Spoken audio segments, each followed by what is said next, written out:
Hi అండి, నమస్తే. అందరు ఎలా ఉన్నారు? నేనైతే చాలా బాగున్నానండి.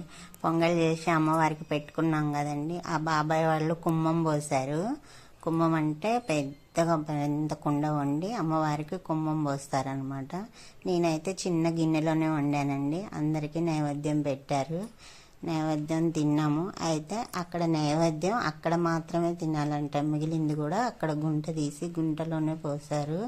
విడిగా ఇంటికి తెచ్చుకోకూడదంట.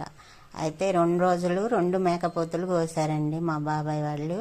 ఫస్ట్ ఆదివారం రోజు ఒక మేకపోతును కోసారు. మళ్ళీ మంగళవారం రోజు ఎల్లమ్మకు పెట్టుకొని ఇంకో మేకపోతును కోసారు. ఆ రోజు భోజనాలు అన్నమాట ఇవి. చాలా గ్రాండ్గా చేశారండి. ఇక్కడ పుట్టపాక నుంచి ఆంధ్ర సైడ్ వెళ్ళి 4 డేస్ ముందే వెళ్ళారు. మళ్ళీ 4 డేస్ టైం స్పెండ్ చేశారు. అక్కడే ఉండి ఒక ఇల్లు రెంట్కి తీసుకొని చుట్టాలందరినీ తీసుకెళ్ళి అక్కడే పెట్టి ఫంక్షన్ చేశారు. చాలా బాగా చేశారు. వాళ్ళ అబ్బాయికి మంచి జాబు వస్తే ఈ పండగ చేస్తామని మొక్కున్నారంట. వాళ్ళ అబ్బాయికి జాబ్ వచ్చింది, అందుకని ఈ పండగ చేశారు. మా వారే వంటలు మంగళవారం రోజు కూడా ఎరగదీశారు. అసలు భలే సూపర్ టేస్టీ చేశారు. తింటుంటే తినబుద్ధి అయిందండి. మటన్ అంత బాగా వండాడు మా ఆయన.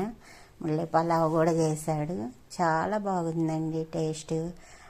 తింటుంటే తినబుద్ధి అయింది. అంటున్నానని ఎన్నిసార్లు అంటున్నానని తప్పుగా అనుకోకండి. అంత బాగా చేశాడనమాట. వంట చేయడమే కాదు, వంటను కూడా ఆయనే చేశాడు. కూతురు కొట్టిస్తున్నాడు చూడండి. మేము వాళ్ళ ఇంట్లోనే ఉన్నాం. మా కూతురు వరుస అవుతుందన్నమాట. వాళ్ళ ఇంట్లోనే ఉన్నాం 3 డేస్. ఫంక్షన్ అయితే భలే చేశారు. ఈ బాబాయే ఫంక్షన్ చేసింది. 4 డేస్ ఉన్నాము అక్కడే. అందరినీ చూసుకున్నారు బాగా.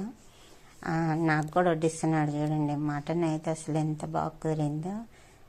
తినటానికి అందరం కూర్చున్నాము. అయితే మంగళవారం రోజు అమ్మవారికి బియ్యం పోసి అవి మొత్తైదు భోజనం కాబట్టి అందరికీ చెప్పినా రాలేదండి. ఎందుకని అంటే అక్కడ ఎవరైతే ఫంక్షన్ చేస్తారో వాళ్ళ ఇంటి పాలోళ్ళు వాళ్ళు మాత్రమే తినాలంట. బయట వాళ్ళకి చెప్పినా రాలేదండి. అయినా కొంతమరకు వచ్చారు. దగ్గర వాళ్ళు పాలోళ్ళు మటుకు వచ్చారు. ఫంక్షన్ చాలా బాగైంది. బాబాయ్ చిన్నమ్మ చూడండి మ్యాచింగ్ చేసుకున్నారు. భలే బాగున్నారు కదండి జంట. నాకైతే బాగా నచ్చారు. ఆ పక్కన కూర్చుంది మా చెల్లి. ఈవిడ పెద్ద తమ్ముడు, అటు వెళ్తున్నవాడు చిన్న తమ్ముడు. మా ఆయనే వడ్డించాడు. అందరికీ దగ్గరుండి ఆయనే చూసుకున్నాడు. మా బాబాయ్ చిన్నమ్మ అండి. ఈ ఫంక్షన్ చేసింది వాళ్ళే. ఫంక్షన్ అయితే చాలా బాగా వచ్చిందండి. 4 డేస్ ఉన్నాము మేము మాచవరం గ్రామంలో. 4 డేస్ ఉండి అన్నీ కంప్లీట్ చేసుకున్నాక పుట్టపాక తిరిగి వచ్చాము. వీడియో నచ్చితే లైక్ చేయండి, షేర్ చేయండి, సబ్స్క్రైబ్ చేయండి, కామెంట్ చేయండి. ఆ టోపీ పెట్టుకున్న అబ్బాయే తమ్ముడు, వాడికే జాబ్ వచ్చింది. వాడి కోసమే ఈ ఫంక్షన్ అంతా చేసింది మా బాబాయ్. ముందున్నోడు పెద్ద తమ్ముడు. వీళ్ళంతా వాళ్ళ ఫ్యామిలీ అంతా.